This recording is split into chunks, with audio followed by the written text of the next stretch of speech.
ప్రియమైన వాళ్ళారా, బాగున్నారా? మరొక వచనం ధ్యానించుకుందాం. మరికొన్ని మంచి నేలను పడెను, అవి మొలచి నూరంతలుగా ఫలించెననెను. ఈ మాటలు పలుకుచు వినుటకు చెవులు గలవాడు వినుగాక అని బిగ్గరగా చెప్పాను. లూకా 8:8. విత్తనములు రెండు రకాలు. ఒకటి ప్రకృతి సంబంధమైనది, మరొకటి ఆత్మ సంబంధమైనది. అది దేవుని వాక్యము. నేలలు కూడా రెండు. ఒకటి భూమి, మరొకటి మానవ హృదయం. దేవుని వాక్యము మన హృదయములలో నూరంతలుగా ఫలించాలంటే భౌతికమైన జీవితం జీవించుటకు, మనకు అనేక రెట్లు పంటనిచ్చుటకు సహజమైన నేలను ఏ విధంగా సేద్యపరుస్తారో ఆ విధంగా మన హృదయములను కూడా సేద్యపరచుకోవాలి.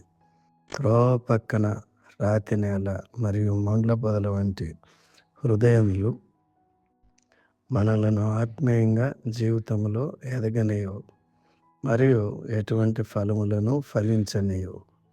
ఈ విధంగా రాయబడినది.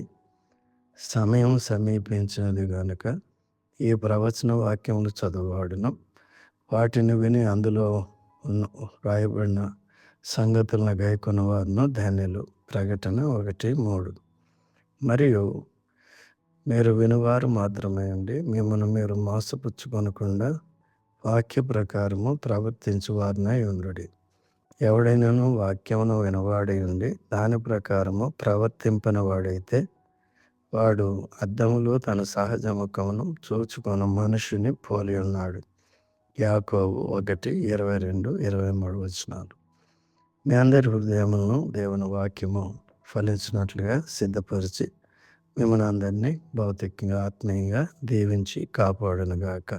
ఆమేన్.